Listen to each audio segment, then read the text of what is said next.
Hello, this is the Stories Beside channel.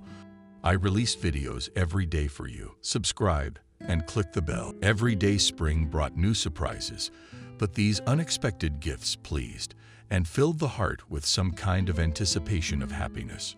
Sophia, too, felt a pleasant excitement, a warmth crumbling inside. Sliding the curtains open, she opened the window and soaked in the spring scents. The air rushed into the spaciousness of the kitchen. The woman put her face up to that same ceiling and whispered, "God, it felt good." It's not for nothing they say that spring awakens the desire to live. Sophia squared his shoulders. Romance, a useful thing, but not for me. And all because for me life has long ago acquired the format of duty. The woman put the kettle on the stove and headed for the refrigerator. Footsteps sounded in the hallway, and she froze for a second from surprise. Then she said very loudly to Greg, "You almost gave your mother a heart attack. You could have sounded the alarm." I'd forgotten I had tenants. Greg's face was still wandering. Shadows flashed in their dreams, and so he smiled stupidly. "Okay, Mom, I'm going to buy a doobie of the children's world today. And every morning before leaving the room, I will remind you that you are not alone in this apartment." The young man said the last phrase like an orator completing his morning speech, with vivid facial expressions and gestures. Sophia shook her head disapprovingly. "Stop clowning around. You'll be 35 soon, and you're acting like a boy. You need to settle down." "Mom, it's a trait that almost all men have. I'm talking about a tendency to do childish things. But you women don't understand that such inappropriate behavior hides courage, willingness to sacrifice, and Sophia laughed. "I get it. Your oratorical skills are good, but your vocabulary is suffering. Let's wake up your half. We'll have breakfast. Kettle's almost ready. I just have to make the sandwiches." At that moment, the kettle sounded, and the woman rushed to the stove. She didn't see her son's face contorted in a grimace of confusion. There was a long pause, and the mother turned around.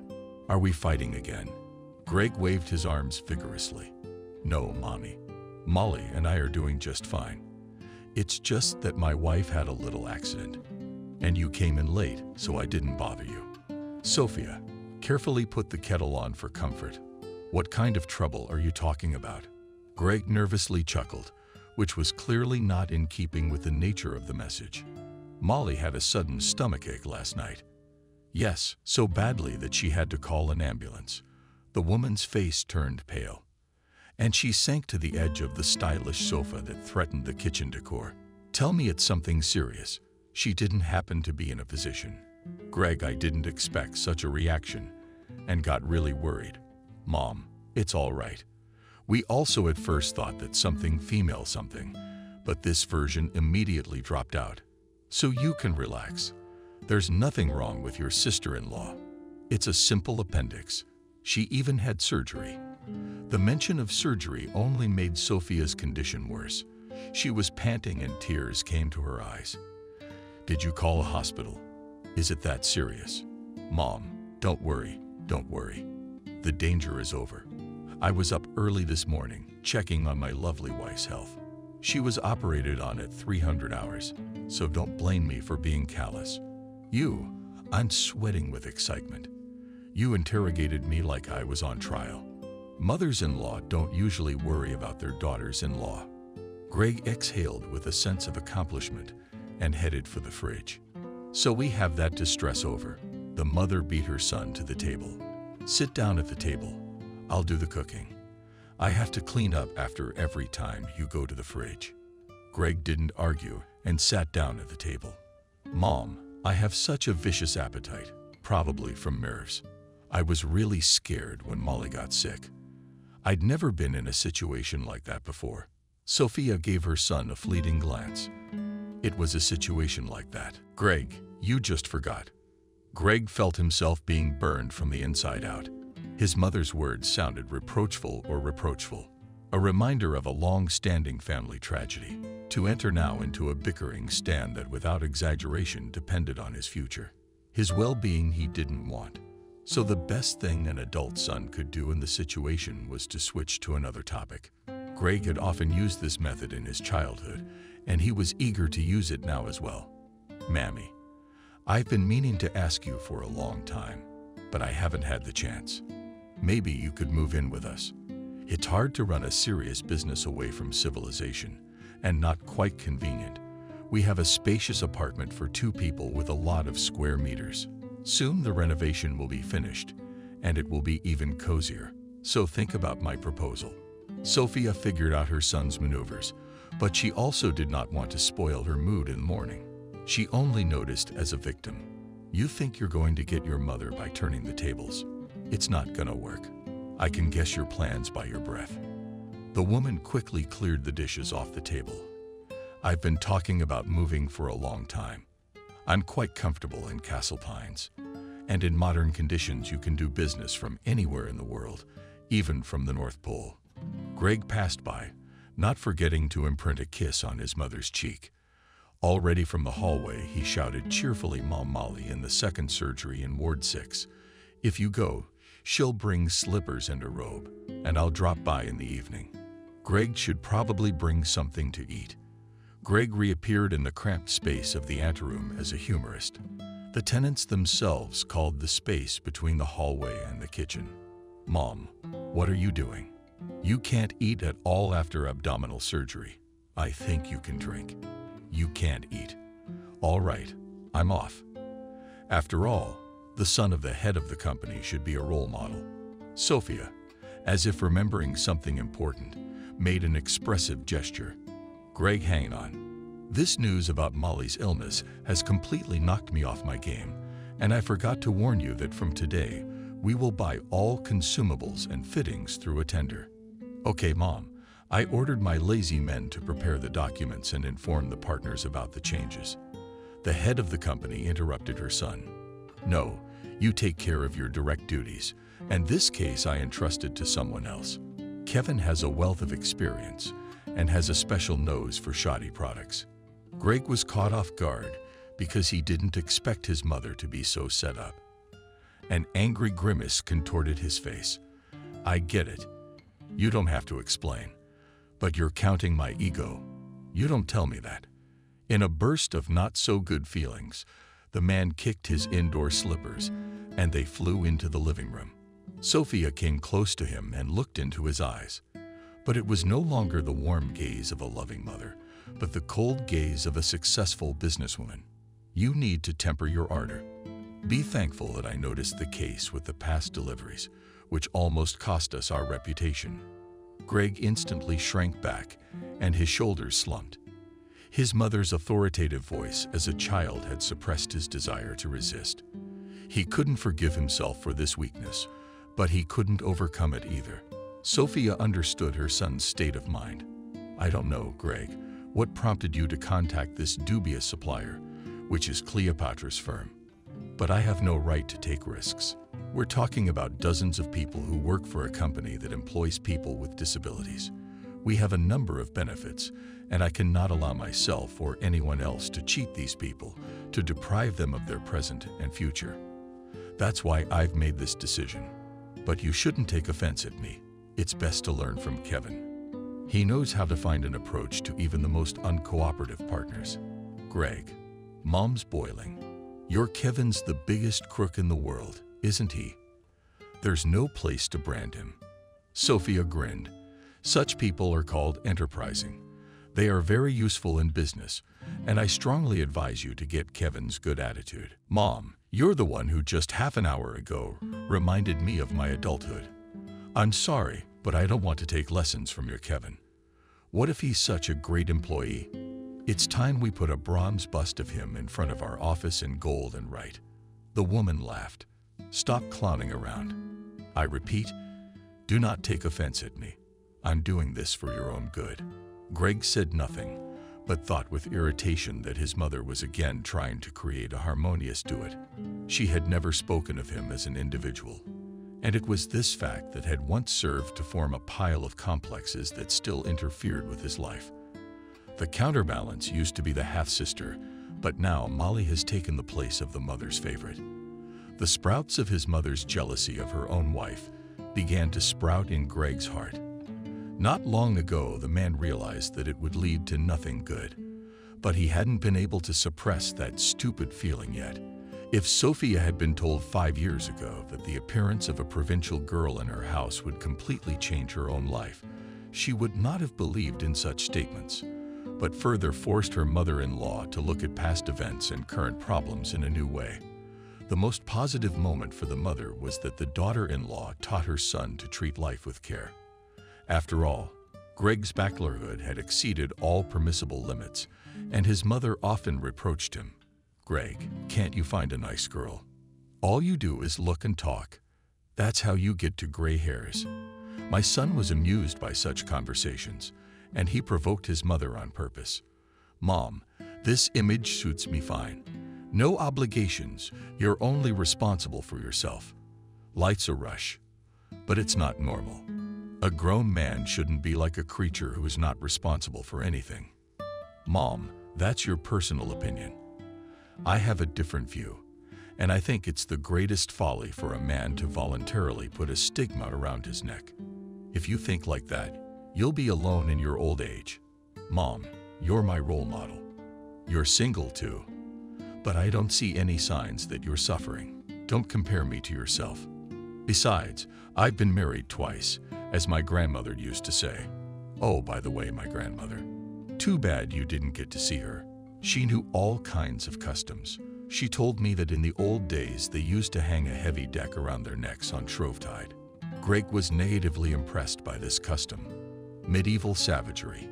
Everyone had their own opinion, but still this conversation influenced Greg, and he soon met a girl with whom he started a strong relationship. For almost 2 years, Greg and Cindy lived in a common-law marriage. Sophia hid from acquaintances that her son was cohabiting, but the young couple was not the least bit embarrassed. On the contrary, they liked free relations, and on occasion they tried to emphasize the advantages of such a union. Cindy said about it approximately as the world is changing, and a person must also fight with outdated stereotypes. Personally, I treat marriage as an unnecessary formality, although Sophia did not agree with this attitude. She tried not to interfere in the relations of the young. Cindy was from a good family, and at first she even made a positive impression on Greg's mother. But once during a frank conversation with the future mother-in-law, the girl revealed her essence, saying that the husband is a man who is obliged to fulfill any whim of his woman. Sophia was horrified by Cindy. What about love? After all, it is impossible to create something lasting without this feeling. The girl looked at her boyfriend's mother and calmly replied, "Love, carrots, and other tenderness. It's all utopia. No one needs a vestige. I told you that relations between people in modern society are now built on other principles, no matter how much the woman asked." Cindy couldn't name those principles. Sophia hoped in her heart that a union based on these incomprehensible norms would not last long. Her premonition was justified.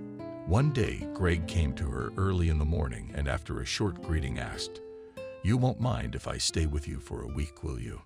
Not a muscle in his mother's face quivered, although she guessed the reason for the sudden visit. The woman said very calmly that she might not have asked. "This is your home, and you can come here at any time of the day or night." The son hugged his mother in a burst of sincere feelings. How nice it is to have a person who understands everything without any unnecessary words. Sophia did not go into her son's soul and waited for him to tell her the reason for his separation from Cindy. "Mom, you won't believe it, but I've thought of you so often. I wanted to give it up so badly before, but I did. I don't know why I had to make such sacrifices. You can't build anything without patience, son. And for family life, that ability is essential. So why did you two split up?" "Mom, it's simple. In backyard parlance, I was elementary. Every day, she had a new dream. And for some reason, it was me who was chosen to fulfill those wishes. For a long time, I tried to convince myself that this was a temporary phenomenon. But then I realized that in the view of Laika, any man is a walking ATM or faker, able to make money out of thin air." Sophia's reasoning seemed sensible. She was even glad that her son decided to part with Cindy. The woman continued to believe that Greg would meet a girl with whom he could build a strong family. But after the separation from Cindy, the young man began to lead a dissolute life. He rented an apartment in the regional center, in which almost every day arranged noisy parties. The mother heard rumors about what the son does in his spare time, but she understood perfectly well that it was useless to reprimand a grown man. Only once she couldn't stand it and said with undisguised regret, "Greg, of course you're free to dispose of your life as you wish, but remember that one day there will come a moment when you will be, as a famous writer said, painfully hurt for the aimlessly lived days." Greg grinned wryly. "Mom, did you hit the mark? I've been feeling that way for a long time." "Then I don't understand why you don't try to change things." The young man sighed heavily. "It's easier to go with the flow, and I'm used to it." His son's frank confession shocked his mother, but she realized that she could not change his mind. The woman thought for a long time about how she could help Greg, and one day on a hunch, she went to the local temple. Sophia did not know any prayers and turned to the Mother of God with the words that were bursting from her heart. "The Queen of Heaven will intercede. Help my son. Nastasia him on the right path. I appeal to you as a loving mother worried about her child. Do not refuse your mercy." Sophia whispered the words of the prayer. Tears rolled from her eyes. An unfamiliar old woman watched her for a while, and then came closer. "Pray, my dear. Sincere words will be heard and will not go unanswered." The woman looked at the old woman, who reminded her of her long-dead grandmother. "Thank you." She leisurely walked from the church. She heart developed, pleasant grace, inner voice encouraging, and whispered, "Sophie, everything will be fine." And again she remembered her grandmother, who always used that form of her name. The woman considered it a sign from above, because the grandmother was a very religious person. The next day, Sophia again prayed in the temple in front of the images of yesterday's old woman and did not meet her again. Surprisingly, but visits to the place of spiritual solace became regular. And every time after prayer, the woman did not forget to leave some money for the needs of the temple. Perhaps her appeal was heard in heaven, or was it a coincidence? But Greg's life changed abruptly. One day, he arrived at Castle Pines unannounced, along with a petite blonde. In a solemn voice, he announced, "Mother, receiving guests. This is Molly through the walls." My fiancé Greg all glowed, and the mother realized that her son at this minute very happy. Molly looked at him with admiration, but was silent the whole time. Sophia was charmed by this lovely girl from the first minute. She began to fuss around her guest, trying to anticipate her every wish. "Molly, come in, make yourself at home." "Greg, what are you standing there for?" Greg was pleased that her mother was making such a big fuss over the girl. He expected a slightly different reception, and was very surprised by the warmth and even tenderness that flowed from his always strict mother. Having got a convenient moment, the young man whispered, "Mom, you do not recognize you today. You are on a roll."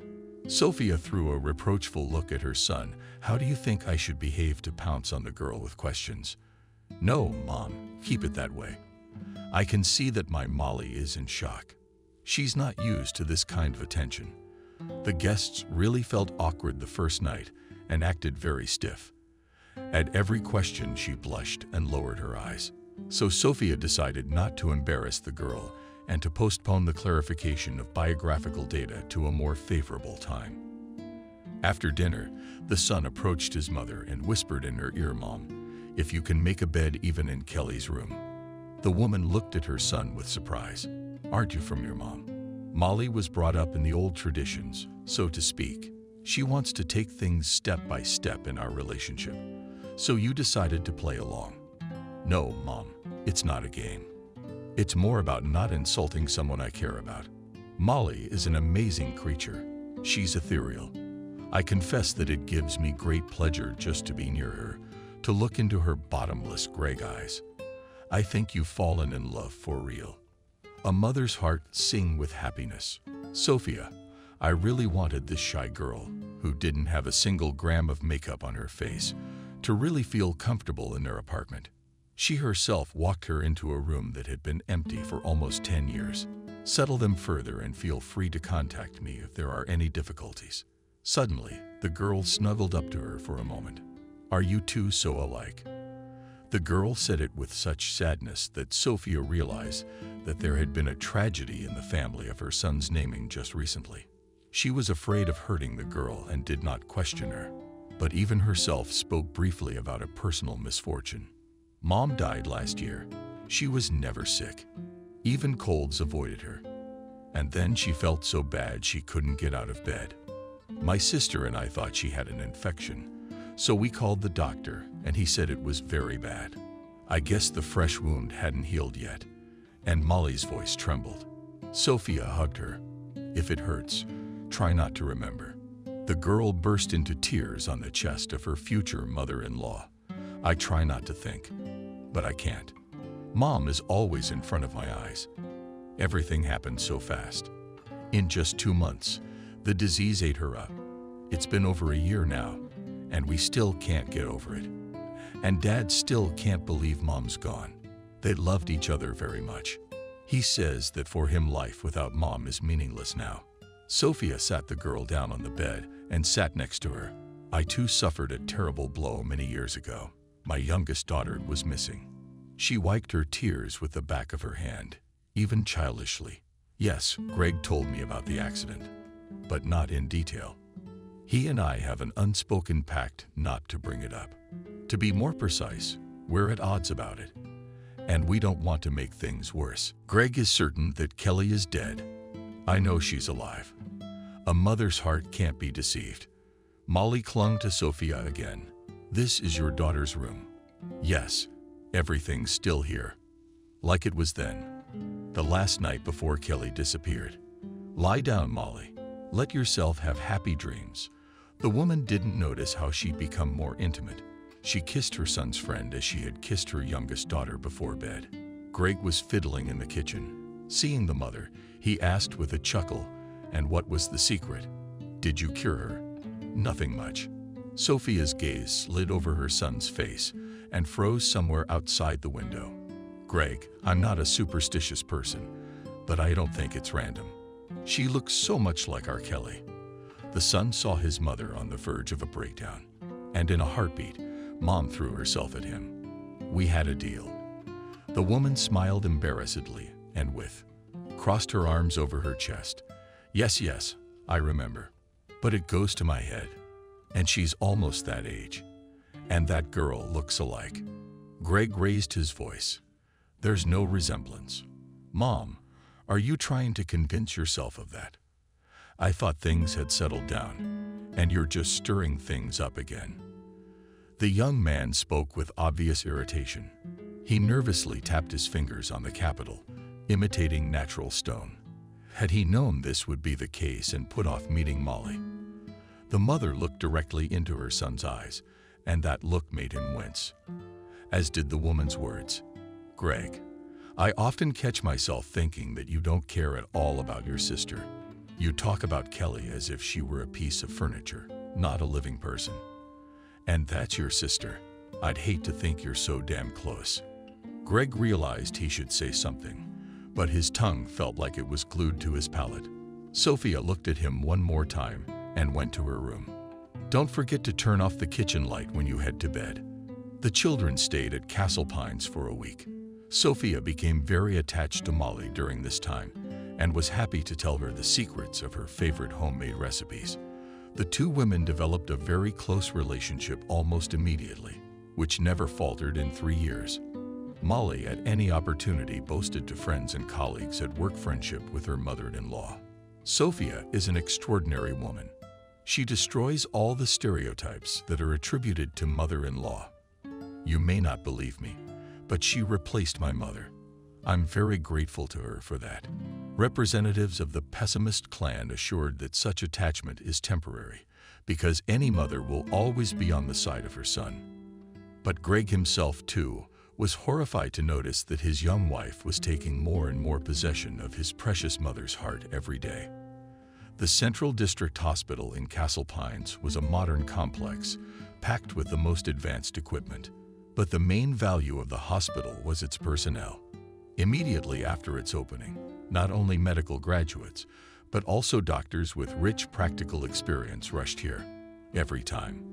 Passing by the hospital, Sophia thought if it had appeared in our city 10 years earlier, maybe my mom would still be alive. But as they say, fate cannot be ridden on a horse.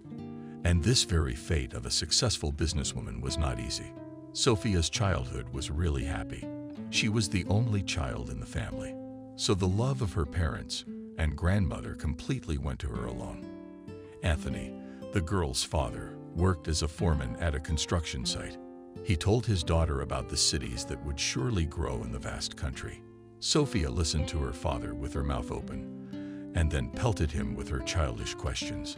"Daddy, when these cities appear, we will be given a big apartment." In those years, there was an acute shortage of normal housing. Most families stood in line for an apartment for decades, but there was little hope of getting their rightful square meters in their lifetime. So those citizens who had a little more money joined a cooperative. Anthony also decided to use this way of improving his living conditions. He once told his wife and daughter, "Girls, I've been thinking at my leisure and decided that we also need to do something about housing.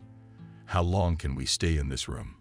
Because there's been talk of cooperative housing in the family for a long time." Betty immediately objected. "Anthony, you said yourself that the cooperative is an eternal bondage. We'll be paying for it all our lives." The man looked at his wife enigmatically. "It's okay. We'll get by. I was offered a good position here, which means that I will receive almost twice as much." The woman wouldn't give up. "Anthony, what if something happened to you? God forbid. What are we gonna do then? I don't think we should rush. The crew is moving forward, and in 5 years we'll get an apartment." "Betty, I'm not dreaming. You know very well that it's an almost unattainable goal to get public housing, and 5 years is not 5 years. We'll live in a dormitory until the end of our lives and grow old in this room, among the mold-covered walls." The woman wouldn't give up. "We could live at my mom's house." "It's not like that. I've offered you many times, but you're as stubborn as a donkey." Sophia watched the argument between her parents, and at the very moment when her mother mentioned the willful animal, she resolutely took her father's side. "Mom, you said we shouldn't call names. You yourself called Daddy a bad word. I also think we should buy an apartment." The 5-year-old girl so colorfully expressed her opinion that her parents could not resist laughing. When the fit of hilarity passed, Anthony, nodding at his daughter, said to his wife, "And see, Betty, Sophia herself decided everything for us. By the way, contrary to your Philistine beliefs, getting into a cooperative today is not so easy. People have money, and many want to invest their savings in housing." The woman asked with undisguised snidiness, "Wondering how you will get in?" The man smiled, "And as a worker in the construction industry, I am entitled to benefits. We're already on the list, and now we have until the end of the month to make the first installment." Betty shook her hands. "Anthony, where are we going to get that kind of money? I wonder what you were thinking when you decided to take this gamble." The man shouted smugly without panic, "We have the money. We'll take it from the amount set aside to buy Anthony's car. But our turn is coming up. And if we get out of line now, we'll have to get in again." Sophia saw that her mother was ready to cry and started to calm her down. "Mommy, don't cry. We'll buy a car later." "Really, Daddy?" The woman looked at her daughter, then at her husband. "Yes, you're conspiring against me. Do what you want, but only then blame yourselves." Anthony gave his face a serious expression. "All Betty. No more tears and recriminations. Let's consider this matter closed. As the head of our small family, I believe that for us today is more important than an apartment, a car. Unfortunately, in our country, personal transportation is still a luxury, not a means of rapid movement." Because the score was not in her favor, Betty had to give up and say goodbye until better times to the dream of buying her own car. But long after the momentous conversation with her husband, she often helped out in the kitchen. Everyone will get free public housing by the year 2000, and we will pay. An act worthy of idiots. Of course, Anthony knew about his wife's sentiments, but pretended not to notice it. And soon Betty herself got used to the idea that they would live in a cooperative apartment and would have to pay for all the fun out of their own pockets. In less than 2 years, the 9-story high-rise was completed, and the family moved into a spacious 3-room apartment. Betty couldn't believe her happiness. My God, here, and the stove, and imported in the bathroom, all to the movie maid. She liked the fancy wallpaper, but what really delighted the woman was the presence of the Anthony Loggia. This is where you can store all the things you can't bear to throw away. The man held up his index finger in mourning. I have to disappoint you, because storing junk is not. By the way, it is considered a violation, and the owners risk a hefty fine.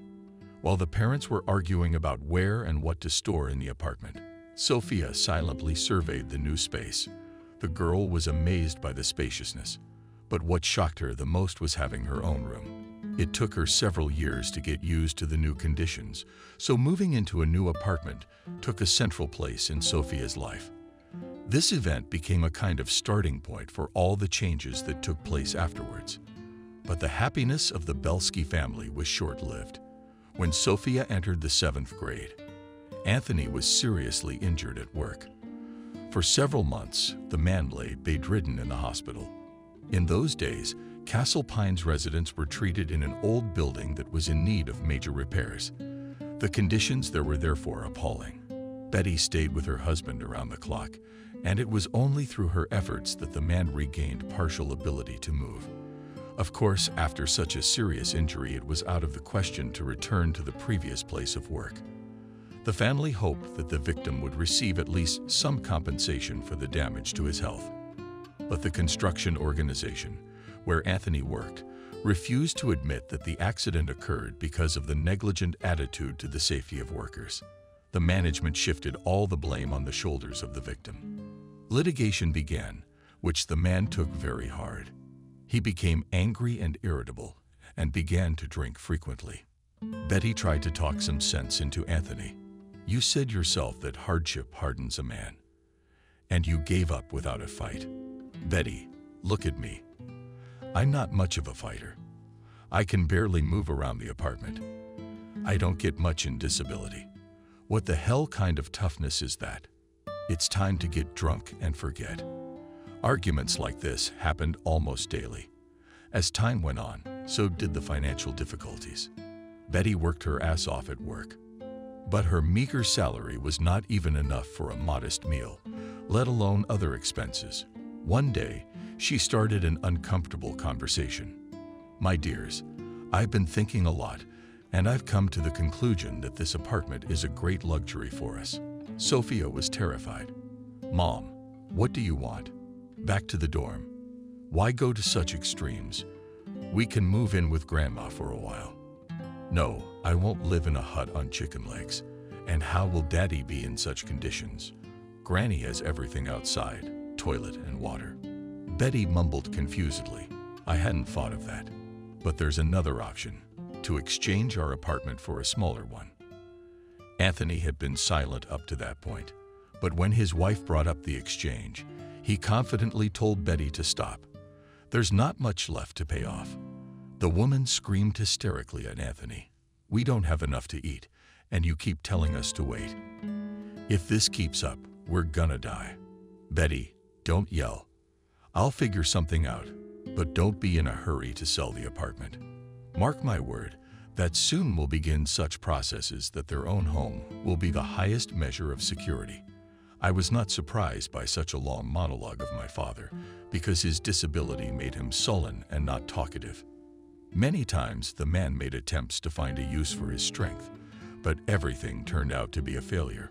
To get out of his chronic lack of money, Betty worked double shifts. The woman would come home and collapse from exhaustion. I don't know how much strength I have left. My life doesn't feel like a normal race. I've seen a motorcyclist at the circus run up the wall. If he suddenly slows down, he'll fall off and get smashed to bits. I feel like I'm in the shoes of such a motorcyclist. Sophia did not pay much attention to such reasoning of her mother, but tried to ease the plight of her parents and often helped her after school in the sewing shop, where Betty had been working for many years, sewing blankets and bed linen. Sophia quickly mastered the technique and often sat behind the car instead of her mother. The women were murmuring behind her back, "Good girl, she's helping her mother, just as long as she doesn't get caught by the bosses." But someone must have snitched, called Sophia, and the shop steward caught Sophia in the act one day. She hurled insults at her mother. "Betty, what are you doing?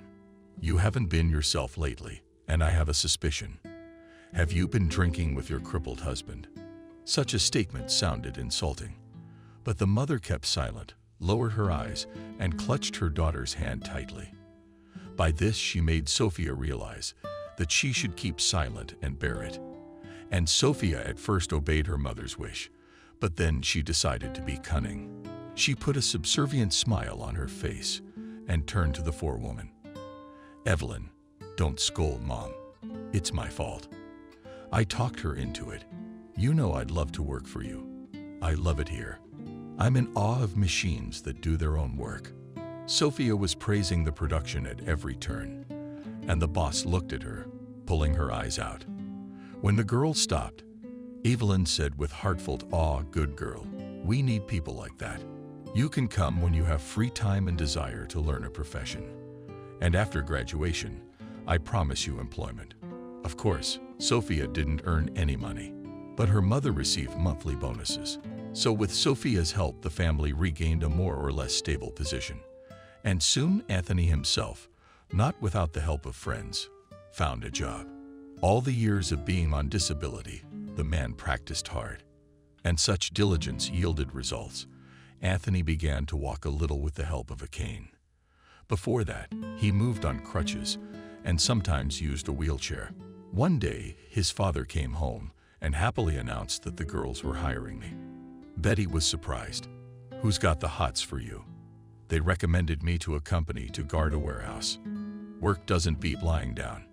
In honor of such an event, Betty even decided to organize a party in the house. In the evening, when the guests went home, she raised her eyes to the ceiling and quietly said to her daughter Sunny, "God must have heard my prayers. Maybe he'll give us at least a quiet life." Anthony only worked for a couple months. One morning, he didn't come back from duty. On her mother's orders, Sophia ran to the warehouses to see if her father was drinking with his friends again. But the old lady girl found already cocknut father's body. Doctors then said that death came instantly because some vessel exploded. It was a terrible blow, and Betty couldn't take it this time. Working for their pestilence and the death of her husband became a fertile ground for the development of diabetes mellitus. The disease proceeded in a severe form, and by the age of 50, the woman was almost blind. Sophia's grandmother liked to repeat, "If trouble came from the yard and the gate," and prepare to take a lot of misfortunes. As a child, she did not realize the true meaning of this proverb. Only left alone with a pile of problems and a sick mother, the girl felt the meaning of this common phrase. If earlier she still allowed herself to dream about the future, about studying at an institute or at least a professional college, then after the death of her father, all hopes collapsed. Sophia even had to give up the graduation party at school because she had nothing to buy a decent dress and shoes with. The girl received her diploma and the next day went to the garment factory where her mother used to work. Evelyn met her kindly. "Our gold Sophia, how nice to see you. Are you just checking up on us, or are you here on business?" The girl Lipatova on business Evelyn and briefly recounted the essence of her problem. The head of the workshop invited her to her office. "Come, let's talk, because it's too noisy here and there are a lot of extra ears." The last remark the woman made was not in vain. Sophia noticed that her appearance had aroused a lot of interest in the female staff. She followed Evelyn into a small room with a single window. The lady of the room got right down to business. "Of course I'll help you, because your mother has done so much for our enterprise. But I must warn you that perhaps our shop will soon be closed down or sold.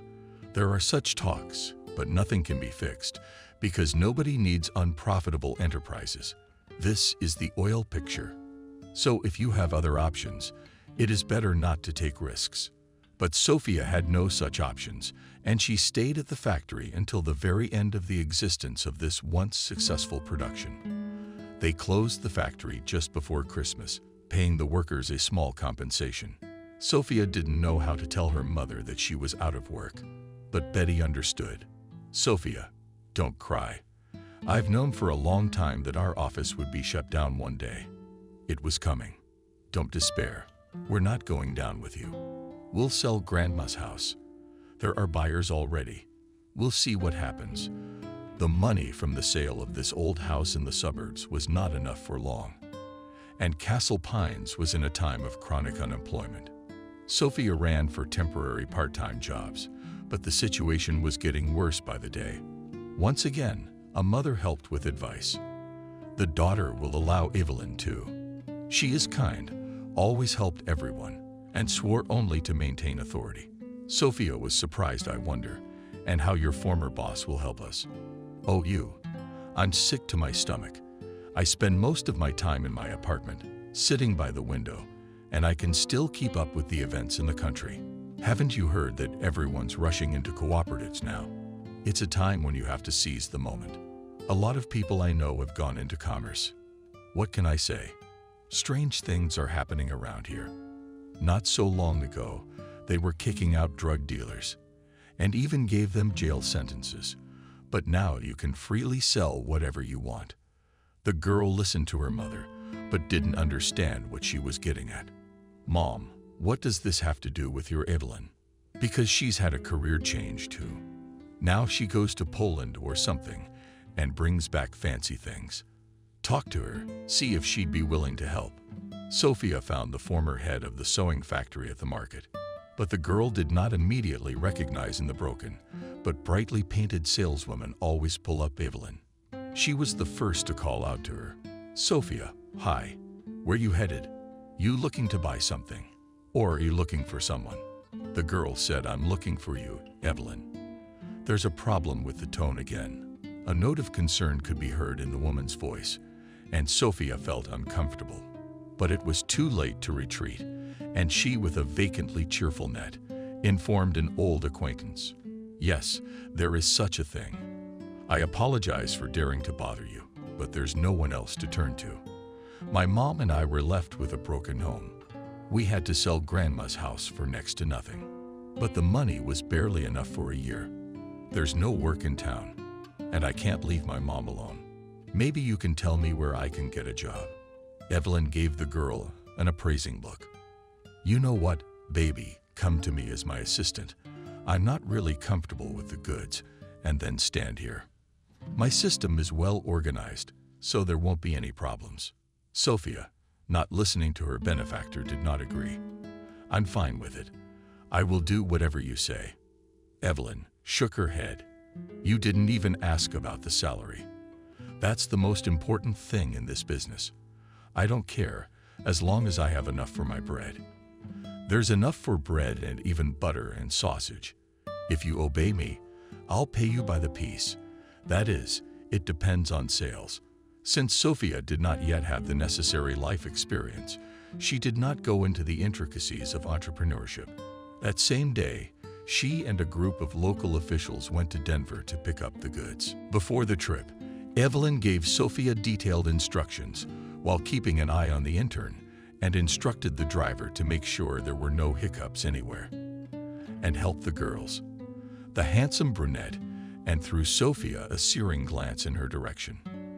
"Don't worry, Evelyn, I promise everything will be all right." The young man was the owner of the name Leo. He had immediately set his eyes on the pretty assistant of the hostess and entertained her with incredible stories all the way.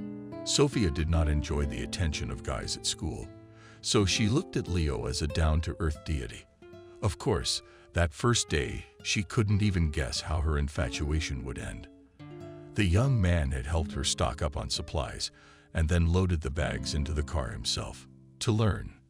With envy watched this scene, one woman did not hold back. "How touching. It reminds me of my youth. Sophia, don't miss out on such a prominent beau." It's rare to find such nice guys these days.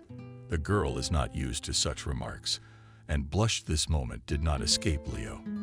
Without paying attention to them, these ladies have been through fire and water.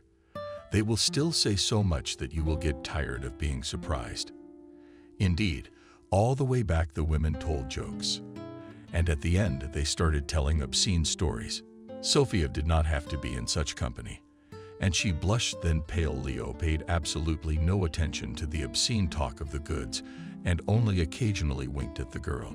Evelyn was pleased with the assortment of goods Sophia had brought. "You're a good girl. Do you have a sense of taste? These people are ready to give everything they have in their wallets for imported rags. That's why the main rule in our business is to please the customer." Sophia caught everything her mistress said on the fly. The girl quickly mastered the peculiarities of market trading, and Evelyn encouraged her to sell even non-liquid goods. The efforts of the novice merchant were positively reflected in the household. The refrigerator was once again stocked with quality products, and Betty was able to receive full treatment. There were changes in Sophia's personal life as well. The joint trips brought the girl closer to Leo, and she accepted his advances with undisguised pleasure. The hostess also noticed that her driver did not leave her assistant. Guided by the best intentions, Evelyn decided to hurry up the young man. "Leo, you're acting like an inexperienced boy. Women like determined men.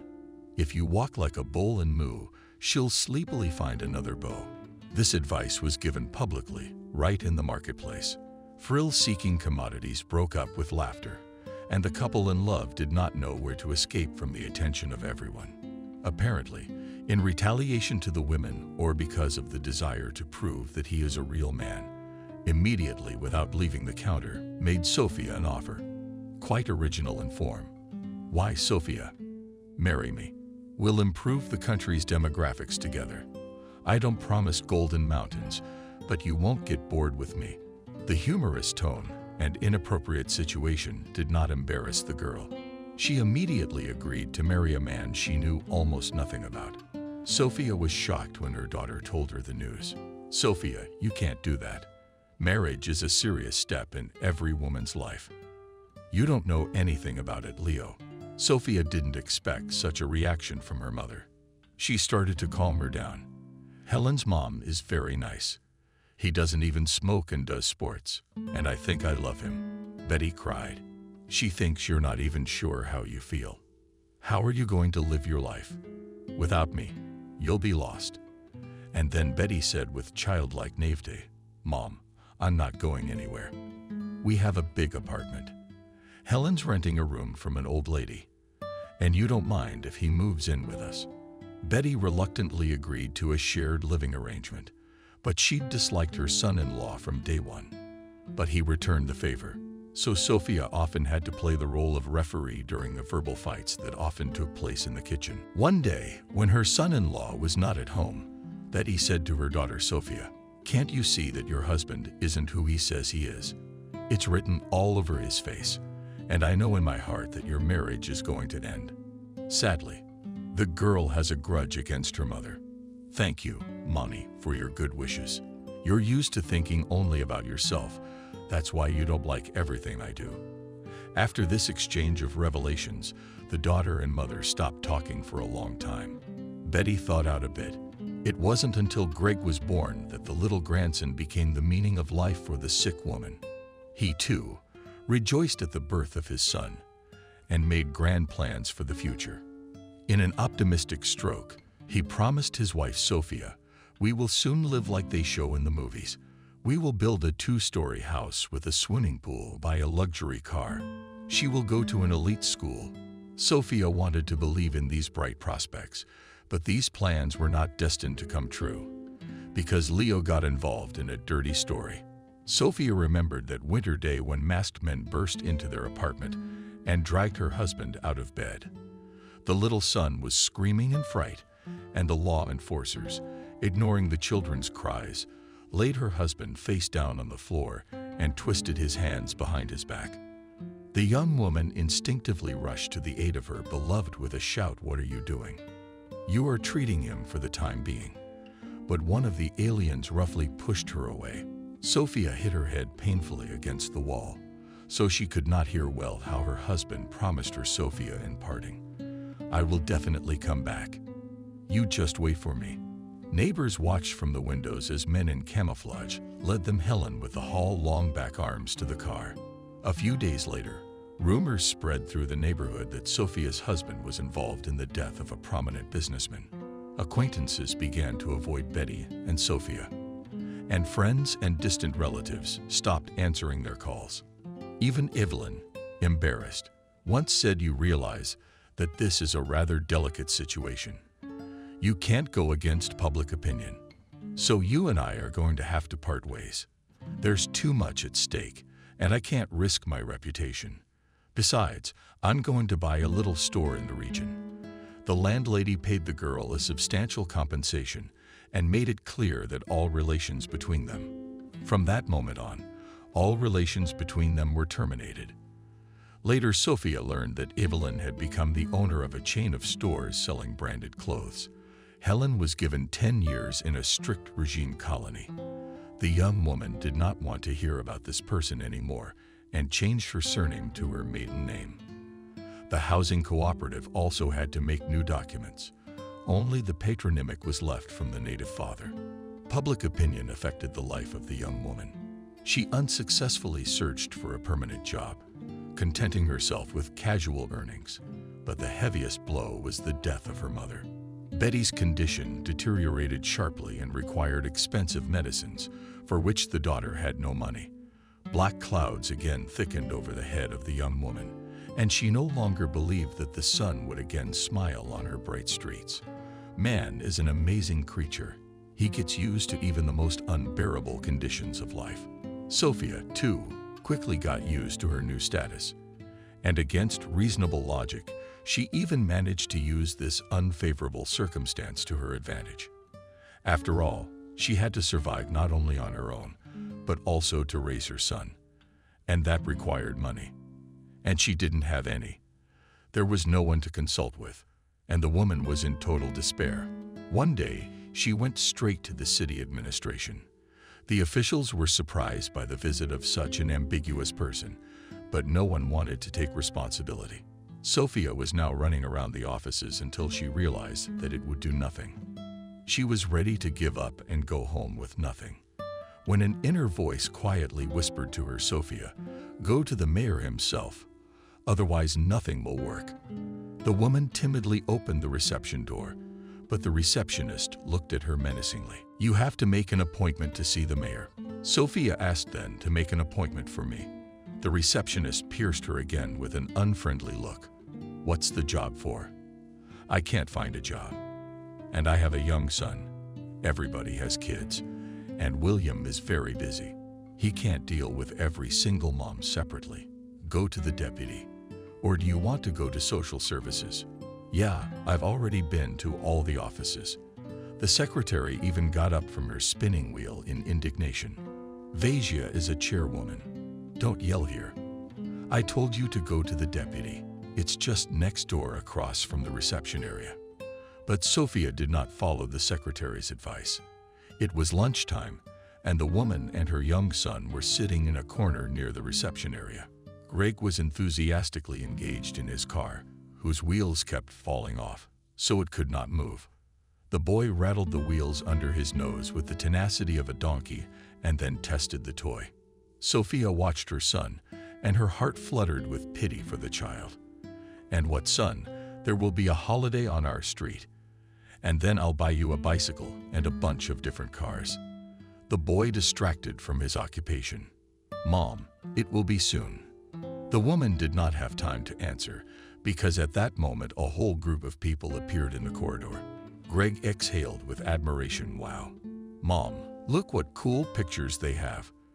The son called the professional cameras that were in the hands of two men from this group.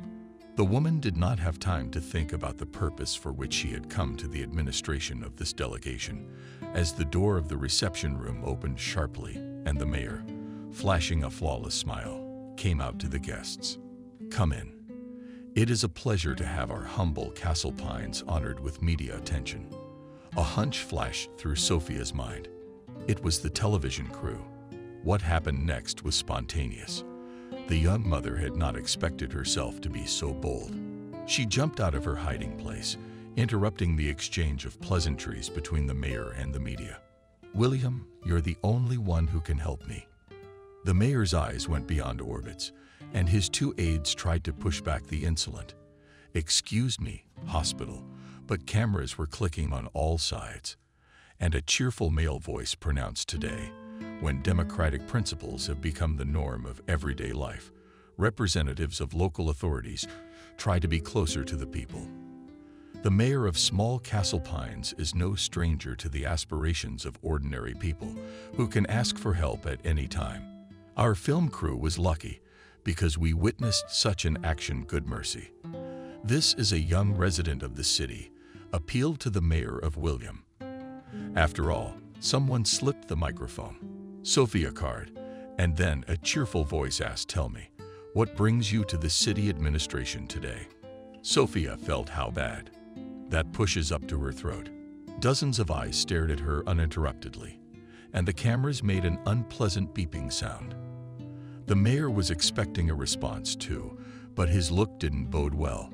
Behind him, someone whispered in a panic, "Woman, don't be silent. Say something." Unexpectedly, Greg answered for his mother. The boy stretched out his hand to the microphone and loudly announced that my mother and I had come from work.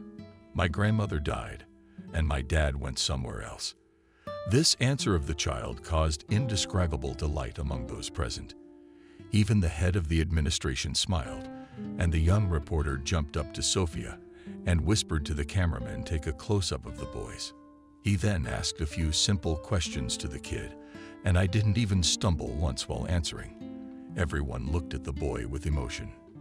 Then the microphone was passed to the mayor, and he confidently promised a solution to the citizens' issue. "I will take it under my personal control.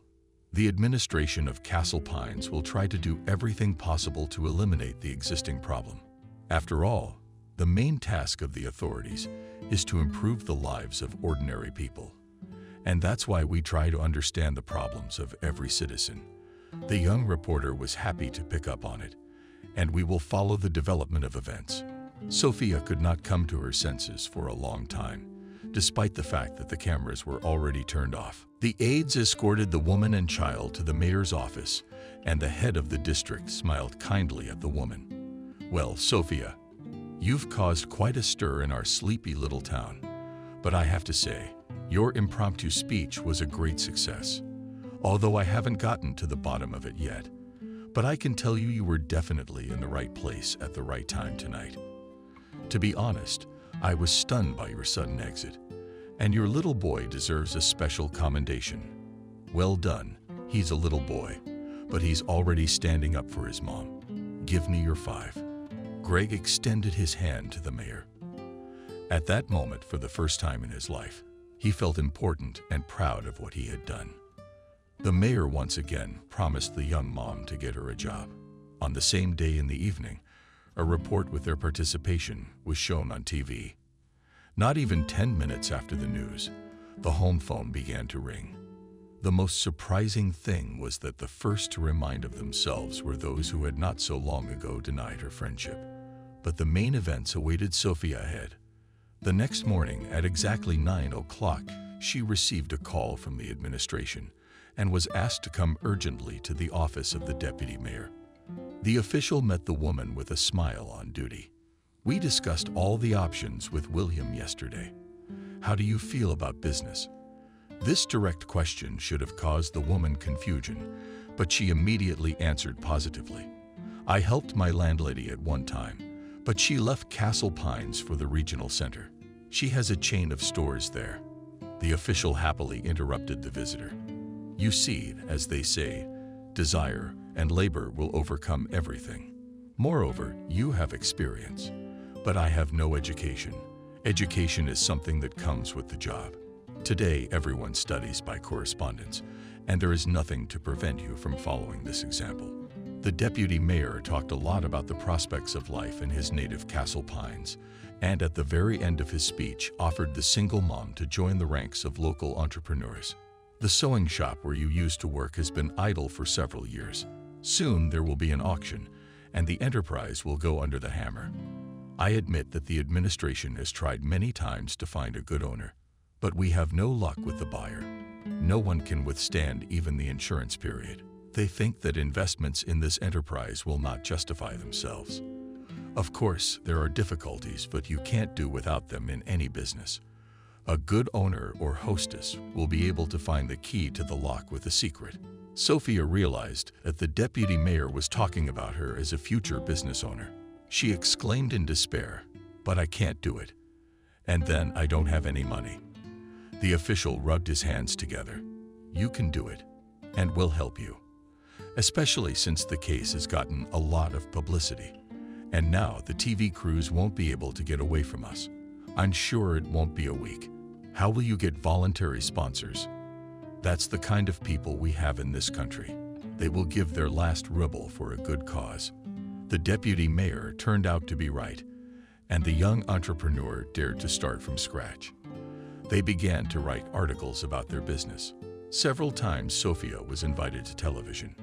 Patrons of the arts were also active, willing to help the enterprising woman. Max was among the voluntary helpers. Sophia always remembered her second husband with awe.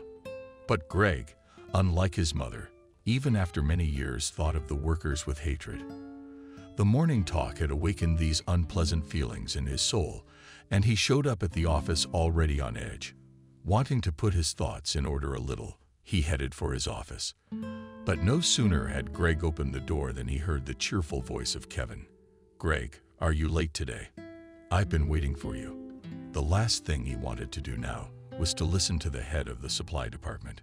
So Greg made a short arrangement. "My wife got sick last night and was taken to the hospital by ambulance."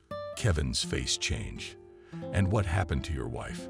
If it's a secret, you don't have to tell me." "I realize you can't tell me everything about family matters. There's nothing secret. Molly never complained of appendicitis, and then suddenly it kicked in. Sophia must have gone to visit her sister-in-law this morning. That's why I see she's late." "Greg, you have an extraordinary mom. Are you lucky to have her?" Greg wrinkled his nose. "Kevin, I know all about my mother. If it's a matter of business, why did you just let your thorns out? Did I step on your tail?" "Kevin, let's not turn my office into a place for unnecessary discussion." Kevin took offense, as evidenced by his flaring ears and unkind eyes. He said emphatically formally, "All right, Greg, let's switch to the business language of communication. If you are not already aware of it, I have to inform you that Sophia has instructed our department to buy materials and fittings." Greg impatiently interrupted. "I am aware of that. If that's all you wanted to tell me, I dare not detain you any longer." Kevin minted separately, every syllable. "You're wasting your breath, Greg. To me it's a very narrow neck, and not everyone can get out." "Greg Boyle, are you threatening me?" "God forbid. Absolutely not. As a delicate man, I just want to draw your attention to one very important point. You don't shit where you feed." The last words Kevin said, clearly alluding to his failed deal. "I warned you it was dangerous to mess with Cleopatra. And you didn't believe Uncle Kevin. Be thankful your mother doesn't know you're being arbitrary. I am a deeply decent man and do not engage in whistleblowing." Greg felt cold sweat rolling down his back in large data. Barely audible, he whispered, "Thank you, Konstantinovich." Kevin headed for the exit. But the very doors turned around Greg. "Do you want some ethical advice? Keep it simple, and people will be attracted to you." Kevin closed the door behind him, and Greg sat down in the chair, leaving his head back. "What day is it? Molly gave out a number tonight. Then my mom surprised me. And now Kevin's trying to teach me about life. How much does he look like my dead stepmother?" The wheel of memory has turned again this morning and taken a turn back in time. And, as the song goes, Greg took a trip down the waves of his memory. In his 80s, Greg perceived everything that happened in the most vivid colors. It's adults who can color life in halftones. But children are clear, day and night. Friend or foe, Max bursts into their lives, suddenly disrupting the order of the house. Yes, his appearance only entitled him to his mother's attention and love. So the boy's first reaction was indignation. Then he did not realize that his mother had decided on this important step not immediately. Most likely, she had been seeing Max for some time, but she did not dare to invite him home.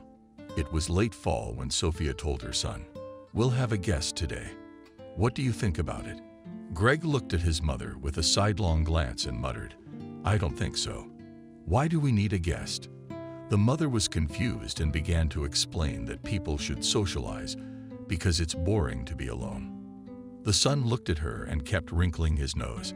"Mom, I know all about friendship and good relationships, but I think that we are very good together. But if you want more friends, you can invite them over. Just don't make me smile and say anything stupid." "Sophia," laughed Greg. "What do you think?" My boy didn't understand the meaning of the word and remained silent. Only at dinner he asked who your guest was. The woman had been waiting for this question and answered readily. "Have you seen him before?" "Once. Remember, when we bought the factory, different people came and offered to help us. I remember that day very well, because one of the sponsors gave him a game console. True, it quickly broke down. Recalls that moment. It was nice. This is the man who gave me the toy." "No, son. That man gave us some cars. They were used, but they were in good working order.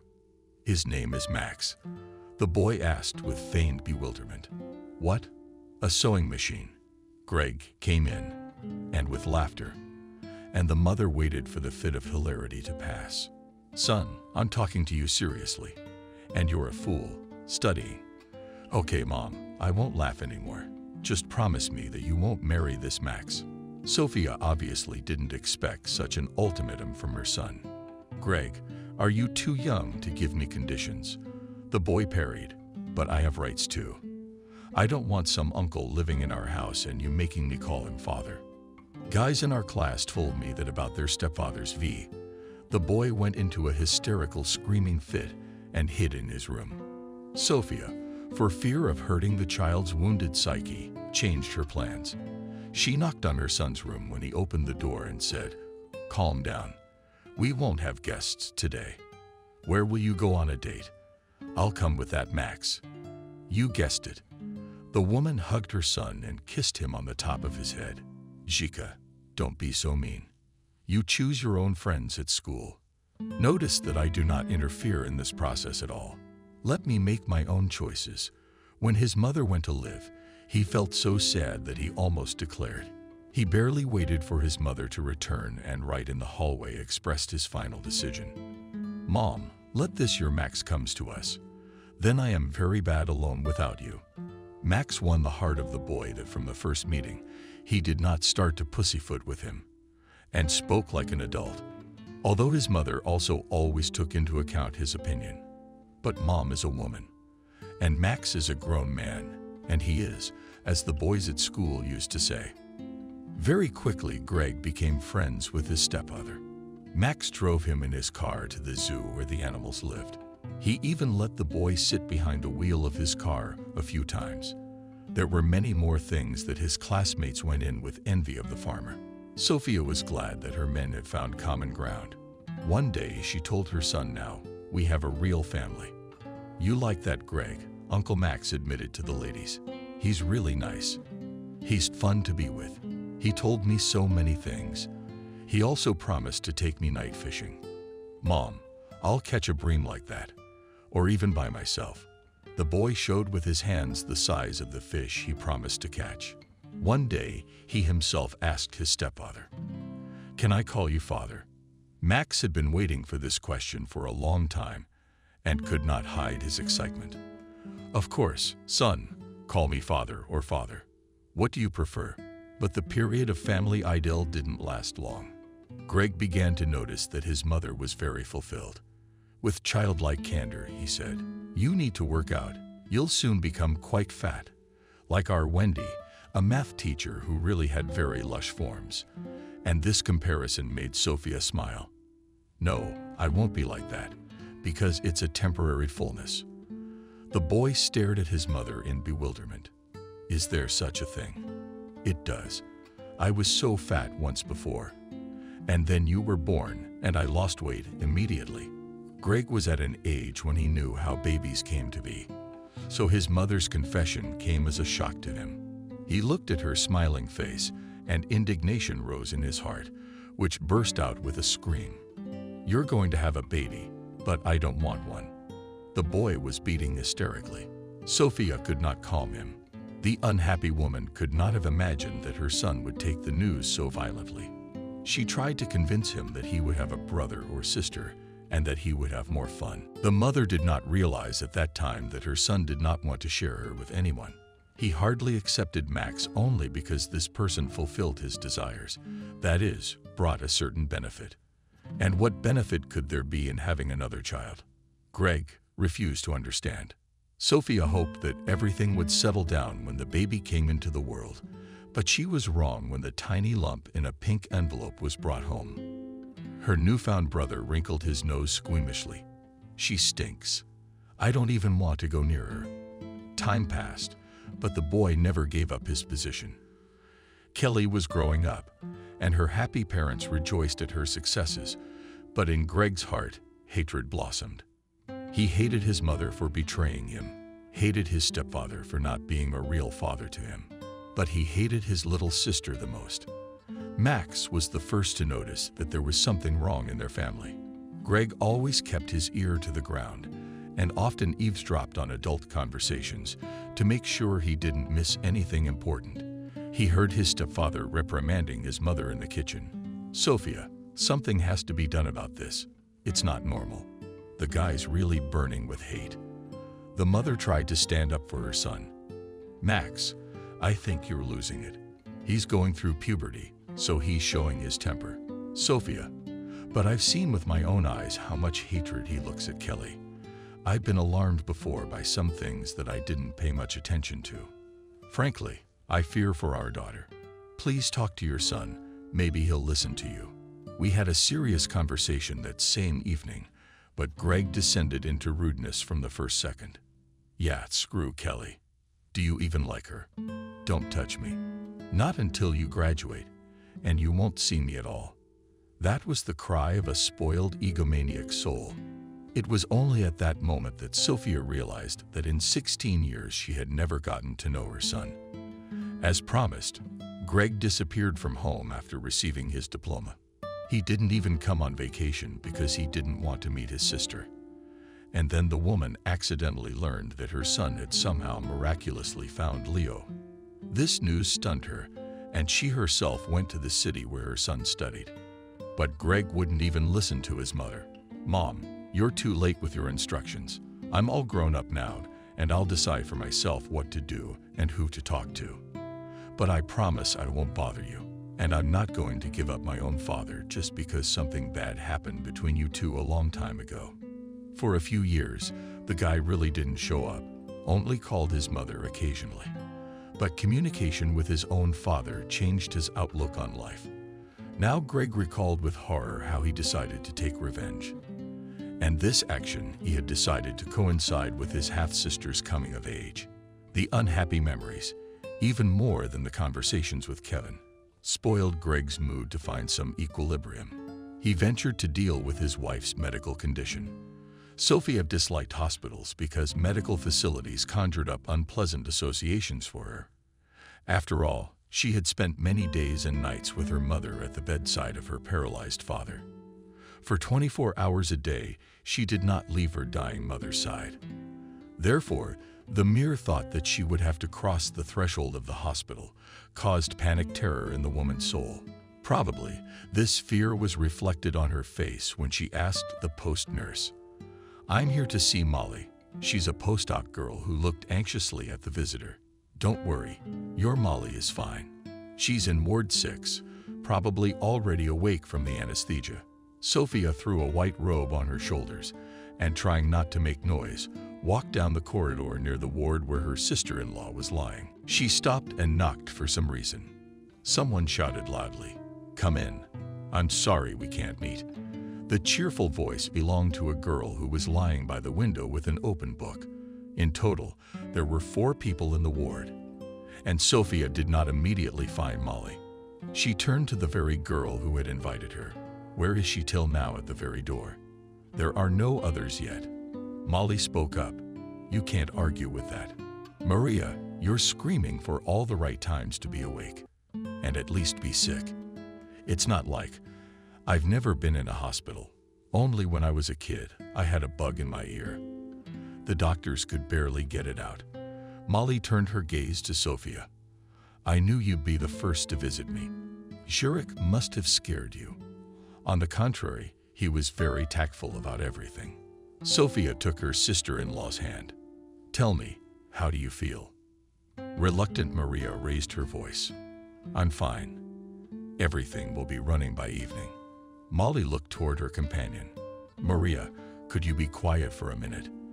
I'm less than 24 hours in this ward, and I'm already tired of you. Let's be sad. Girlfriend, I'm supposed to be discharged today, so you're going to miss me. Molly waved her hands helplessly. I'm sorry, Sophia, but I guess we won't be able to have a normal conversation. All right, I'll drop by tomorrow. You don't have to bother. I'm not sick enough to visit every day. Dad's worried too. He should be here soon. Greg told him. I told you not to panic. Molly tried to sit up, but immediately wrinkled in pain. Her mother-in-law immediately jumped up to her. Let me help you. Maria's daughter raised her voice again. I dream of such a mother-in-law, although I do not want to get married, but still dreaming is not harmful. Well, I won't bother you. I'll pack my clothes. The girl began to put things in a plastic bag and accompanied this process with clear statements. Sophia began to say goodbye to her sister-in-law, and at that moment a nurse came into the room. Queen, you're ready. The mouse stretched out, sitting down, threw off her hand to the invisible ones at the visor. Always ready. Sophia stared at the girl's hand, not immediately realizing what had caught her attention. Molly noticed that there was something wrong with her mother-in-law. What's wrong? Nothing, I'm fine. But the woman's eyes were fixed on her sister-in-law's neighbor. Meanwhile, Maria grabbed her bag and slipped past, and only then Sophia realized that the object of her concern was the silver bracelet adorning the girl's wrist. She hastily said goodbye to her sister-in-law. Molly, I have to go. I'll call you tonight. The woman hoped to catch up with Masha in the hallway and ask the girl about how she got this bracelet. But right in the doorway, she ran into Molly's father. Peter, did you scare me? The man didn't expect to meet under such unusual circumstances either. You almost knocked me over. Sophia, is there a fire somewhere? No, I'm just afraid I'm going to miss a little man. Well, I won't keep you. She ran down the corridor, but Maria was nowhere to be seen. Sophia couldn't find her in the check room or the waiting room. She jumped outside, but there were only a few men in hospital uniforms walking around. There were no women around at all. Sophia sat down on a bench. She tried to calm herself. Did you just think it was the same bracelet Kelly had gotten for her birthday? There aren't many trinkets like that on the market. Go to any jewelry store and you're bound to find a similar piece. Suddenly, Sophia's familiar voice sounded nearby. What's wrong with you? I must admit that I am concerned about your condition, so I said goodbye. You shouldn't be, Peter. I'm fine. Don't be fooled by an experienced detective. I have a keen eye, and I knew immediately that something had come up that caused you instant stress. Tell me, I may be able to help you. Although Molly and Greg had been married for over 3 years, their parents met very rarely and mostly on major holidays. So their acquaintance was casual, and they had never had a frank conversation. The woman was silent for a moment, and then looked hopefully at the matchmaker. You know, Peter, can you really help me? The man sat down next to her, and by his expression, it was easy to guess that he had awakened a professional instinct. I think I know what prompted you to chase after that girl who ran out of the room a second before I arrived. Probably tennis past or something else. It was more like a sign from above. Aha! I didn't realize you were superstitious. Sometimes there are moments in life when you start to believe in a higher power. It rarely happens to me, but this morning my grandmother came to mind. And then that girl with the bracelet. You intrigue me. If you could tell me more about it. And Sophia told her daughter-in-law's father how many years ago she and her husband gave their daughter a bracelet for her coming of age, which was made to order by a jeweler she knew. It was a personalized piece. There's an engraving on the inside. Kelly had long dreamed of such a thing and was very happy with the gift. A few days later, it disappeared. Tell me, under what circumstances did your daughter disappear? Tears appeared in the woman's eyes. She took a handkerchief out of her purse. I'm sorry, Peter. I'm sorry, Peter. Don't I know what it's like to lose a child? I've had many such cases in my practice, and unfortunately, they don't always end well. I'm still hopeful. I feel in my heart that my Kelly is alive. I was so reluctant to let her go on that unfortunate camping trip, and my husband said you can't stop a girl from doing what she likes. Kelly was very fond of traveling, and that day they went to the lakes in groups. Old people claimed that there were places of power there and told all sorts of legends. Greg went too, because he was worried about the young people. He is almost 10 years older than Kelly. Peter waited for the story to continue, but Sophia was silent. Only after about 5 minutes, she said with a kind of frightening doom, Kelly's disappearance was only discovered in the morning. The boys searched for her. They went to all the neighboring villages, but no one had seen the girl. It was as if she'd vanished into thin air. Her husband couldn't bear the loss. For more than a week, the search was conducted, but it did not yield results, and Max had a heart attack. He loved his daughter very much. Sophia burst into tears. The matchmaker gave her a chance to cry. You cry, to ease your soul. I promise I'll try to find out what happened on that camping trip. Did your son tell you anything about what happened? He's the key witness. The woman waved her hand. Greg was asleep and didn't see or hear anything. He was with the rest of the campers looking for his sister. So many years had passed, and it was unlikely that he would remember any details now. Sophia was silent, as if remembering something important. Peter, maybe the fact that we haven't found Kelly's papers is relevant. Her passport and driver's license disappeared with her. Your daughter was driving the car on her own. She hasn't gotten behind the wheel yet, but her father promised to buy her a small car. These are important details. As soon as I know anything definite, I'll let you know. But the first thing I'll do is try to find this girl who's the mystery bracelet. Sophia took a long look. Jenna saw her off. She was suddenly at peace, like that time. After praying in church, Kelly. Jenna was the name she was using now. She felt out of sorts. She'd been a mess since this morning. She'd even managed to forget her apartment keys on the nightstand. Her mind was racing with unhappy thoughts. What am I supposed to do now? It is known that I will have to open the door and then repair the lock or buy a new one. The landlady will find out exactly, nail me, or give me a day to evict. That's worse than the first option. With such not cheerful thoughts, Kelly appeared in the office of the company, where she worked as a courier for a little over a year. The head of the department immediately jumped on her. Jenna, where do you go? Like where? Running your errands? Delivering mail to the addresses you gave me. You need to move fast. You're young. It always pissed Jenna off when underachievers came out and pretended to be important. So what, Miranda? If I'm young, I should be running around like a horse. By the way, you're not much older than me. Don't compare. You're a long way from me. The girl snapped. To your place. Don't worry. I don't claim it. The superintendent smirked. What do you care? Go to work. I still have to distribute advertising brochures for today, and then to prepare for tomorrow's report for the month. Isn't that a lot for one person? That's your direct responsibility. That's right, Miranda.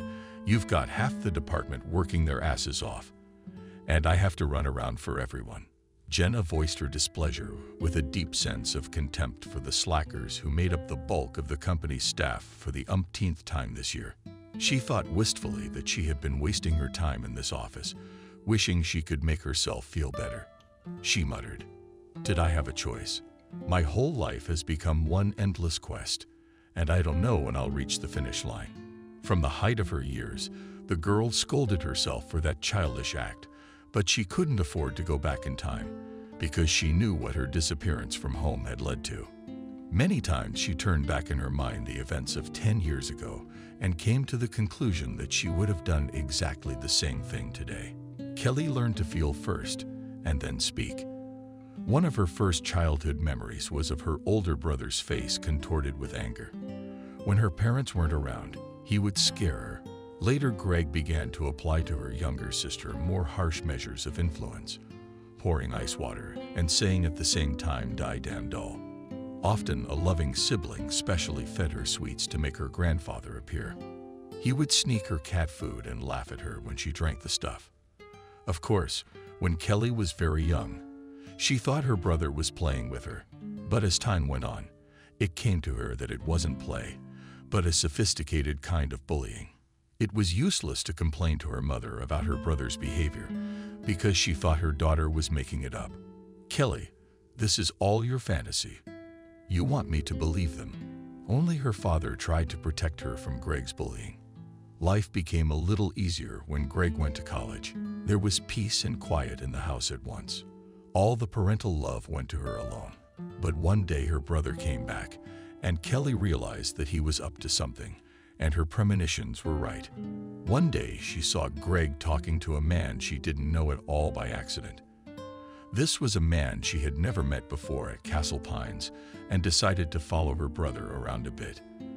The man didn't evoke any positive emotions. He was, what would be the right way to put it, a very unpleasant type. Decently dressed, quite handsome, but he was repulsive at once. Kelly didn't speak to him, of course, but it was enough for her to get a good look at him. He reminded her of someone, but who was it she hadn't realized right away? It wasn't until the 4th or 5th day of following her brother that she got close enough to hear what they were talking about. Greg and the man had entered the cafe, and Kelly immediately followed them. She sat down at a table that was behind an archway. The men couldn't see her, but she could hear them. They were talking about her, not just about her, but about their family in general. The more Kelly listened, the more the hairs on her head moved. The brother couldn't think of anything more original than simply getting rid of his hated sister. It was as if the man had even tried to talk him out of it. "Look, Greg, it's not really her fault. It's all her mother's fault. I mean, it's your mother's fault, too. If she'd waited for me to get out of jail, the three of us would still be living together. Dad, don't you ever say anything like that again. She's my mother, and she has a right to live. And the rest of you and your mother, I can work it out somehow. But these, and I want to start with my sister. She's ruined my whole life." The man immediately replied, "Okay, don't boil. If you want to decide, you have to do it. I didn't realize you had such hatred for her. Do you have any idea how we can pull this off? No, you have some experience with this stuff. That's why I came to you for help. So tell me where she goes, where she likes to go. We need to make sure we're on the up and up." Greg started to tell Kelly was afraid to breathe.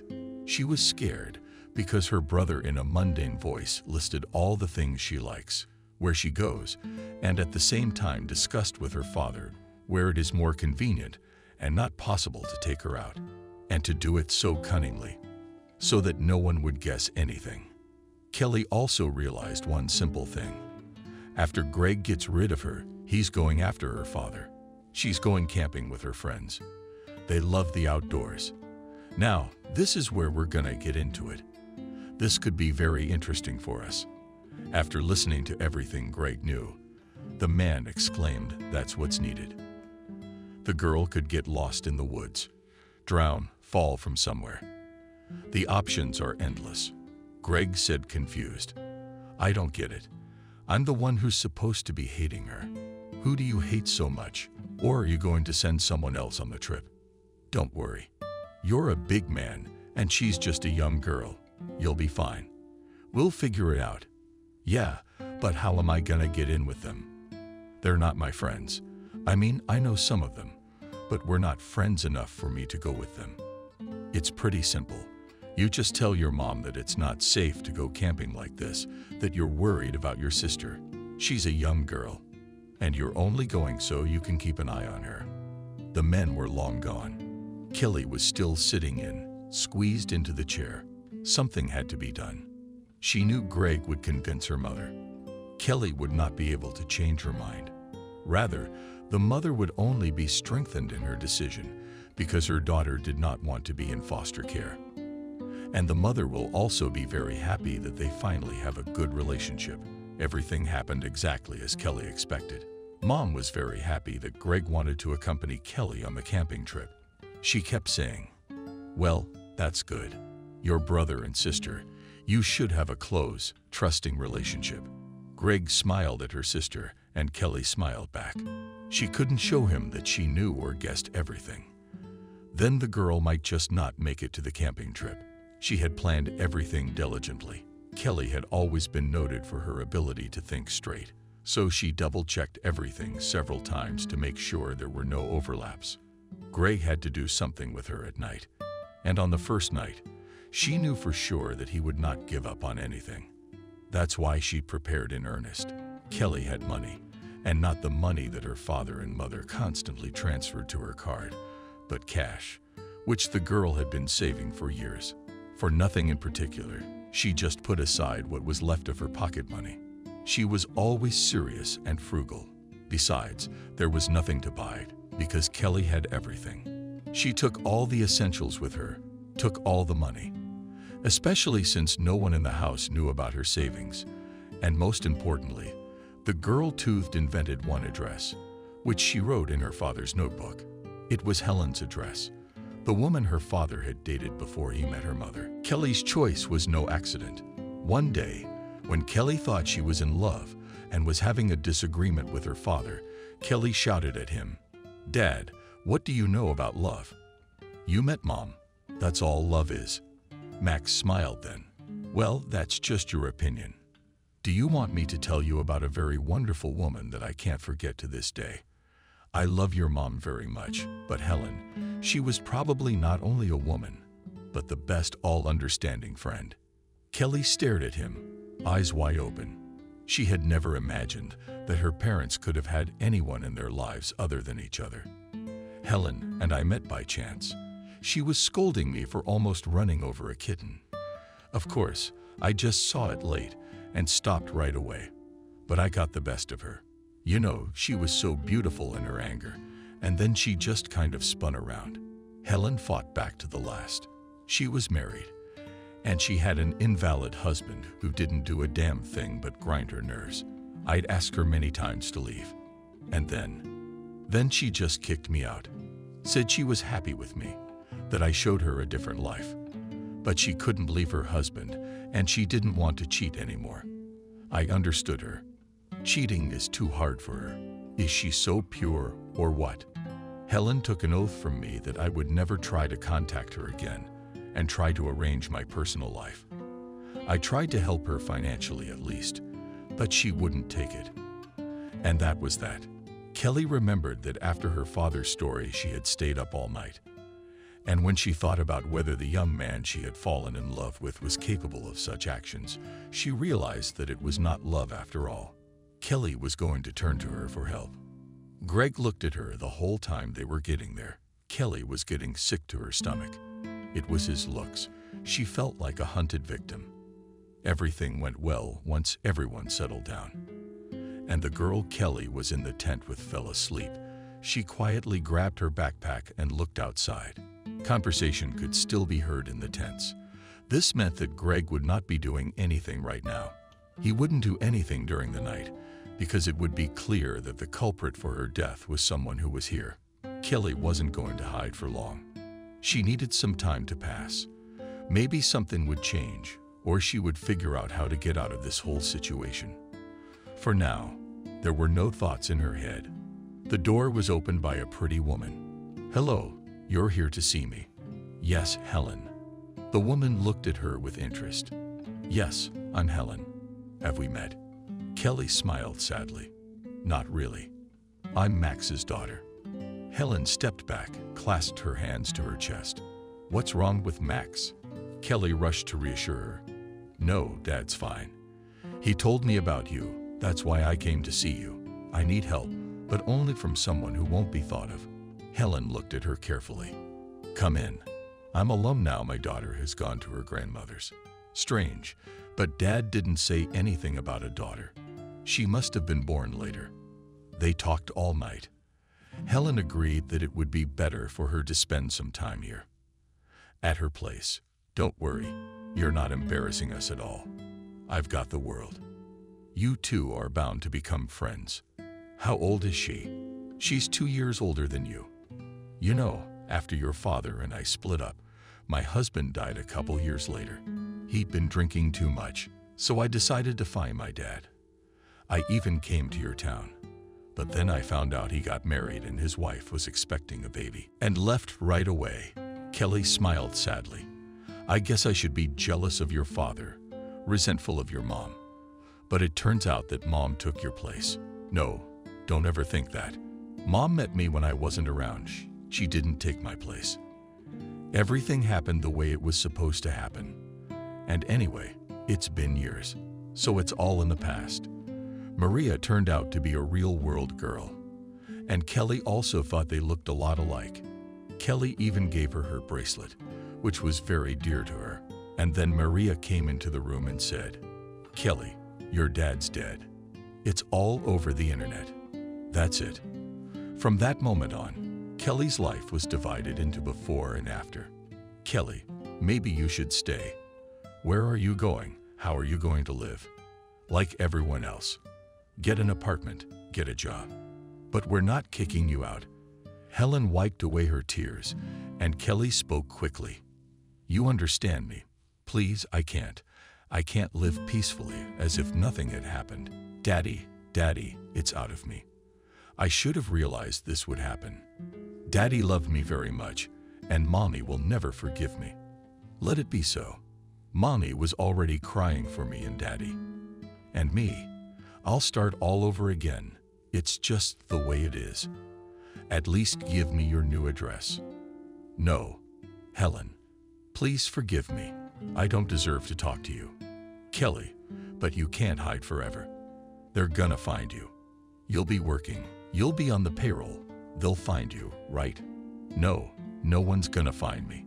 Kelly stepped into the night. In the pocket of her jacket was a brand new crystal and a passport, which she had gotten not so long ago for very good money. Almost everything she had. Molly was being discharged in a week. In all that time, Sophia hadn't seen Peter. And then they met nose to nose. "Sophia, hello. You are also for Molly. But my daughter has long been more of a part of you than me. So I'll just meet her and walk her home." "Well, I won't just let you go. At least we'll have tea together." Peter smiled, clarifying, "I won't refuse, especially since I managed to find out something." Sophia raised her eyebrows upward. "So fast. Did you really find out something about that girl?" "Yes, I did. I didn't know it was possible. I've been looking for my daughter for years, and still no sign of her." "Well, Sophia, that's if you're working for a paycheck. But if you work as a friend, it's a different matter. I don't justify my colleagues at all, but that's life." The woman nodded sadly. "Yes, unfortunately, you're right." Molly sadly asked her mother-in-law, "Didn't Greg come?" "No, Molly, he couldn't. The thing is that we have some changes in the firm, and now he has to work hard. Under Kevin's guidance, he'll try to come early today, he promised, and he said hello." Molly smiled. "I can imagine what kind of mood he'll be in. I've heard enough about Kevin." Sophia laughed. "He's complaining. It's okay. Let him study. It's for his own good." Molly only sat with them for 10 minutes. "I'll go and lie down. I'm still a little weak. I have ideas, of course. My daughter." Peter smiled. "It's so unusual, even unusual, to hear my daughter called daughter." Sophia smiled. "But she's really like a daughter to me. You know, sometimes I think she's a lot like Kelly, just as gentle, kind." Peter frowned. "Well, that's exactly what we're going to talk about." Sophia looked up. Yes, I'm listening very carefully. Peter took out a small notebook. So here's what I found out. Maria Queen lives in a small town. By the way, your late husband used to live there. I don't get it. What does that have to do with Max? Take your time, Sophia. So this girl lives with her mom. The mom's a couple years younger than you. But that's not what's important. I went to that town, walked around, saw the people, talked to them, and I found out one very interesting detail. This woman gave birth to her daughter while she was married. Everything seemed to be right, but her husband could not have children because he was, excuse me, crippled after some accident. Everyone told me that the woman was dating someone rich and handsome. He invited her to come with him, but she refused and stayed with her husband. As you can imagine, in such small towns, everyone knows everything about everyone, and even more like to discuss, especially if you are properly interested in it. Of course, I managed to get interested, and it turns out by all accounts that I dated Maria's mother. It was your husband in those days. He was not yet your husband. He probably didn't even know you because it was only after he broke up with that woman that he moved here. I'm not really sure what the bracelet and everything else has to do with it.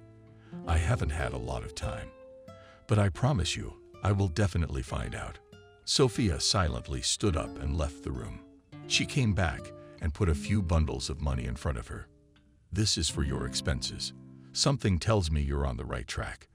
As soon as we find out about Dawn, that is, how he got to that girl, that's how we'll find out. Peter, please don't tell my son anything. I don't know why, but I don't think he'd be happy if Kelly was found. And he'll say I'm crazy because Kelly is presumed dead. And I'm the only one who can't believe it. Peter nodded and worried. As long as the investigation lasts you, and I will never know anything. I understand that. I'll take money, but not much, just enough for a return ticket. Sophia shook her head negatively. No, take the money for all expenses. She also went upstairs, brought the keys.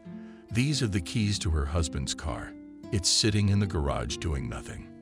They take it in for a checkup every 6 months, and that's it. I'll call the garage and have them give it to you. Peter got behind the wheels. Thank you very much. It's a very long commute on buses and trains. You know, you don't assure yourself very much that Kelly will be found. You realize you could be disappointed. Sophia looked at him quickly. I'm sure she's alive. Do whatever you want with me. Greg arrived a little early, as promised, and hugged his wife. Why did the appendicitis happen to you? Well, I really missed you. She even laughed. You say that like there's only one appendicitis in our town in 3 years. And I have it. No, of course not. Somebody's gonna feed me. I even put my finger to my lips. Don't yell. So Mom must be feeling sick. She's locked herself in her room for hours without coming out. Greg raised his eyebrows at his mother. It wasn't like that. Her beloved Molly was out of the hospital, and her mother wasn't flocking around her like a hen. Greg knocked softly on the door. Mom, can I come in? Yes, son, come in. He entered the room and frowned. Mom, you again. Around Sophia were spread pictures of Kelly. She looked at her son with tearful eyes. I don't understand why you are so uncomfortable with the memory of Kelly. She's your sister. Greg tried to soften his expression. Mom, you misunderstand me. I don't want you to be so upset. Why? Kelly, no, and nothing can bring her back. After all these years, you have to get over it. No, I'm never gonna get over it, and you know it. And lately I've been getting this feeling like we're gonna find her soon. Greg almost cried, God forbid, but he held back. He'd been getting too many bad vibes lately too. And one of them is that if someone brings up Cleopatra's firm again, they're bound to find out that the firm was created by him. And it was run by Leo, his father, and the same man who had once been his mother's husband. Greg didn't want to hurt his mother, but she was too much of a nuisance. There was no way to go into the open, and waiting until the firm was legally in his possession wasn't something he wanted to do either. He wanted to become its sole owner as soon as possible and make decisions on his own, and finally fire that nasty Kevin. Mom, Let's go to dinner. Molly's setting the table. How is Molly supposed to rest? Oh, that dissipated. Mother took a quick step towards the kitchen. Greg grabbed one picture of his sister and hissed, "What is it that you still give me peace of mind? I hope you died a long time ago." He threw the photo back and followed Sophia. Peter showed up a week later. He was just jammed with news. Really, he didn't know how he should handle the situation now. What he had learned could not leave life the same. No one's life. Not Sophia's, not Greg's, and certainly not his daughter's. Peter called Sophia. "We need to meet. I have a lot of news." The woman was just at work, picked up the phone to warn her son that she was going to be away. But then she changed her mind and dialed Kevin's number. "Kevin, I need to leave, but I want no one to know that I am not at the firm." Kevin always understood her from the first word, especially Greg. "Okay, I hear you. Sophia, I need help. And to be honest, I don't know yet. I'll call you. One more thing. I keep wondering about that Cleopatra firm. Can't you find out more about it?" "And I will. Especially since it's been bugging me too." Sophia sank into a chair in front of Peter. "I ordered you some tea." "Yes, thank you for recognizing me. Well, I guess I'll start with the main thing. Is your daughter alive?" "Well, at least she was alive when everyone thought she was dead." Sophia went pale, clutched her chest. "Please calm down. It's not that simple. We're going to have a hard and long conversation." The woman listened attentively to everything Peter was telling her, every now and then she shook her head. "No, it just can't be." Maybe Sophia, the girl, was so scared that she didn't dare to ask for help from anyone she knew. "Do you understand?"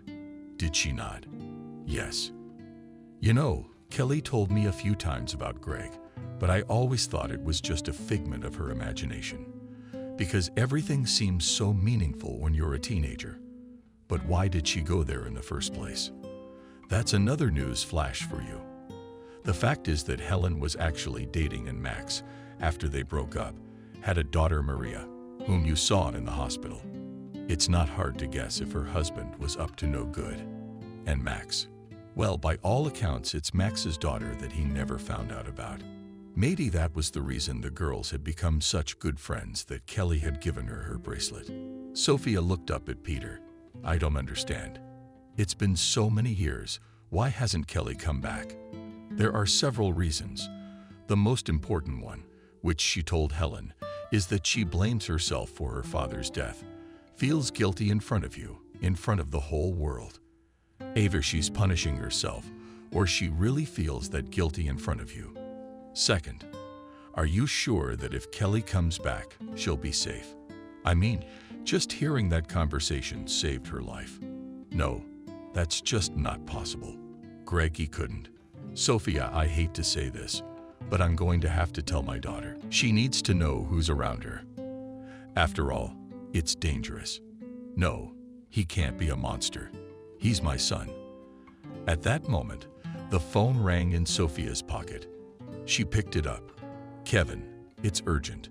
I'm a little busy. I won't take up much of your time. I want to tell you that Cleopatra's manager is very familiar to you. That's Greg, Leo's father. Yes, in fact, Greg gave him the firm. But why? If you stop thinking of Greg only as a son, you'll understand."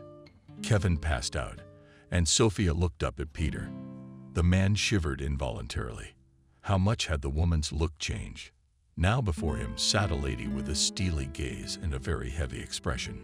"Peter, I'm going to need some more of your help so you don't have to worry. I'm sending Molly to the sea tonight. I'll tell her she needs to recuperate. She'll listen to me." "Yes, thank you. I'll do what I can." She leaned toward him and began to speak.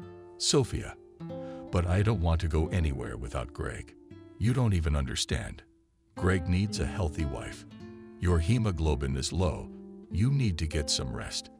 He's so busy now anyway, you won't even see him." Greg, who at first grudgingly accepted his mother's words, sighed. "Yes, Mom is right. Lately she's just been swamping me with work. Nothing will happen to us in a week. Go get some rest and come back soon." Of course, he didn't like that his mother didn't offer him a vacation, but she's been in a mood lately. So it's best to keep quiet and keep working to make sure everyone finally forgets this Cleopatra thing. Father is also good. As soon as he realized that the smell of fried, just withdrew money from where he could and got away.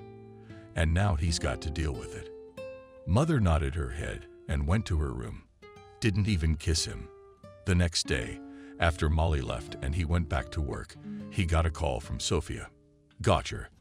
I have to go away for a few days. I'll call you." "Mom," but there's a short ringtone. Then a text for Kevin in charge. Oh, how much he wanted to tell her now. But Mom didn't pick up the phone again. She was on her way with Peter to where her daughter was supposedly. "Jenna, are you late again?" Kelly inwardly howled. What the hell was wrong with this? Everything's been a mess since this morning. The faucet leaked this morning. Obviously, you can't buy a new one at 7 o'clock hours.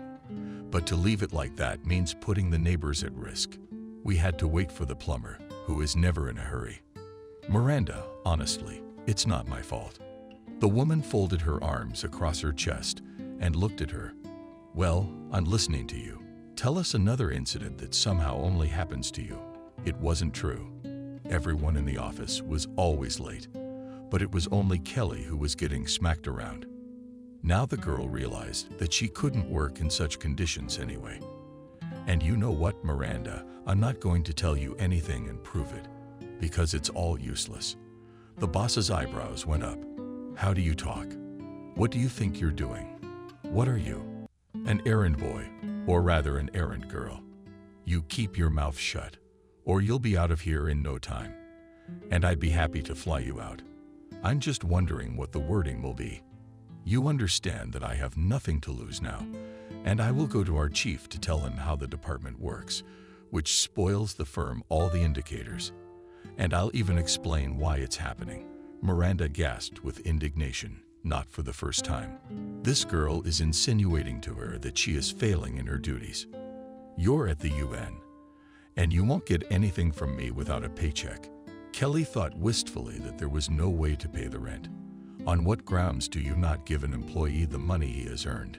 You have to pay him back within 24 hours. Miranda stared in amazement at the woman who approached them, frozen, afraid to turn around. Tears streamed from her eyes. She wanted to run away, but realized that such coincidences do not happen. Her mother had found her. Everything else seemed to fade into a fog. She didn't hear Miranda answering. She slowly turned to where her mom was standing. "Mommy." Kelly literally fell into Sophia's arms.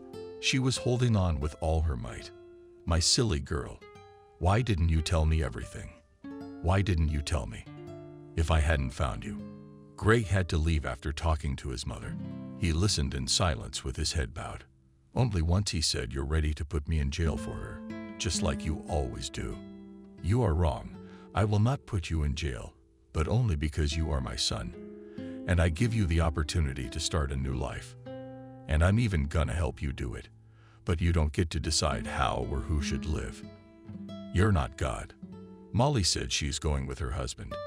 He needed someone close, and she was the closest thing he had. Peter was not very happy with this decision, but accepted his daughter's choice. Sophia met Helen, and after a short time they became real friends, and Kelly and Maria studied hard to run the company. A year after all the events, Kelly and Maria came home smiling mysteriously. "Moms, we have news for you." The women who were drinking tea looked at each other. Sounds terrifying. Helen had moved closer to them at Sophia's insistence. Kelly laughed and nudged Masha in the side. "Come on, you're better at this." Maria drew in a breath and said, "Today we have guests. We decided to introduce you to our guys to get their approval, so to speak. Anyway, Kelly and I are getting married." The girls expected any kind of reaction, but not this. First air was thrown by Maria's mother, followed by Kelly's mother. A second later, the women were laughing. Maria and Kelly looked at them resentfully. "What did we say that was so funny?" Sophia waved her hands. "Nothing, girls, nothing really. It's just that we were going to announce the same thing to you today, which is the same thing. Kelly, not understanding, stared at her mother. The women glanced over again. Well, we were going to introduce someone to you today too. Maria asked cautiously, but you're not getting married. Helen nodded her head, and she was. Kelly asked stupidly, really, and to whom? Sophia said I was marrying Kevin and Helen was marrying Peter. The girls looked at each other and suddenly laughed and rushed to hug their mothers. But that's great. That's just great. We'll all be married and happy. And let's have 4 weddings in one day. Sophia waved. Oh, you'll think of something. How's that? You're going to the store on the same day. Looks like we're going to have to set the table a lot more seriously today than we thought. Greg didn't make it to the wedding, but he called to say congratulations. Molly couldn't come because she was expecting a baby. All the men supported the girls' idea, and almost the whole town came out to watch when a real cortege of wedding cars marched down the street. No one here remembered such a thing, that 2 mothers and 2 daughters got married on the same day.